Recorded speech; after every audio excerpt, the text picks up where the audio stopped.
Alright, just going to do a quick review of this solar battery tester. It actually does starter and alternator as well. It's about a $50 to $60 tool, something you can carry around pretty easy. Throw in your tool bag, throw in your truck, your toolbox. But I'm pretty happy with it. It's worked really well. I've had it for about 6 months now, and I'll show you guys how to connect it here.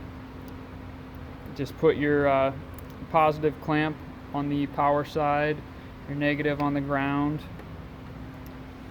It'll light up, tells you your battery voltage, then you can go ahead and select your battery type and then the cold cranking amps.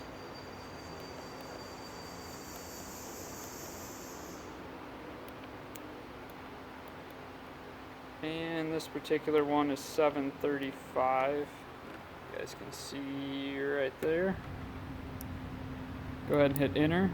And this would be a good example here is, so if you're listening, you heard a little arc, and now it says error. And what that means is you don't have a good connection. So you really do need to watch that. Just to reclamp it there.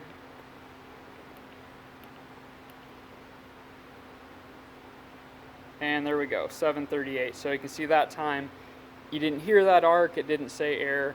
So 738 amps, cold cranking, battery's rated at 735, you know your battery's perfect. But that'd really be my tip for this, is you really want to make sure you have a good connection when you test it. And it only takes, like you can see, maybe 20 seconds to test a battery. So to go back and retest it just to make sure your readings are correct only takes a matter of seconds. So I'd recommend sometimes testing it more than once just to be sure, especially if you get an unusual reading. But I'd say this thing's been pretty darn spot on for me. I haven't had any issues. Just make sure you have a good connection, and it's worked great. And we can actually show you a few more functions. You can scroll down and it'll give you your surface charge of the battery, make sure the battery's fully charged before you test it, things like that. And if we start over here, we can go to the cranking test.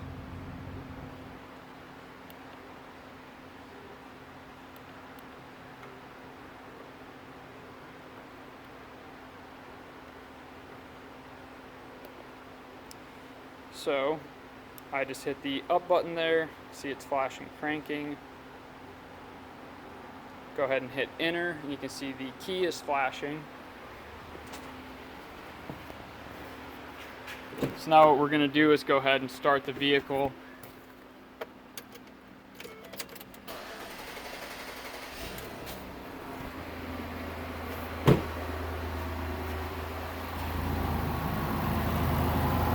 And what that does is it's going to show you your voltage drop. So drop to 11.2 volts, that's perfect, okay. And that shows you there. And then if we exit one more time, we can go back and do the alternator test.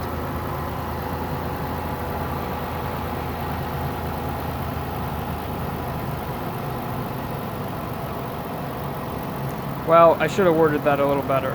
We can go back and see what charging voltage is. So you can see right now 14.4 volts. Now that doesn't give us amperage, but that does give us our voltage. And the same thing with the starter test. We're not actually getting an amperage, but we are getting a voltage. So it gives you guys a lot of information for quick tests and kind of doing your preliminary checks. But I find it pretty useful, and they have several different types. But man, for the money, I'd say this thing's been great, and it comes in really handy. So if you're in the market for a battery tester, I would say this is a plus. This is a good one. Like I said, I've had it for about 6 months. It's holding up well, and it's just really, really compact and simple to carry around. There is some advantages to the kind of older types that load test the battery with actual true amperage, but for 90% of what you're going to do, this is going to cover you. And it covers a wide variety of batteries, the AMGs and the different types. So yeah, I'd give this thing an A, and it's doing well. Thanks, hopefully this helps you guys.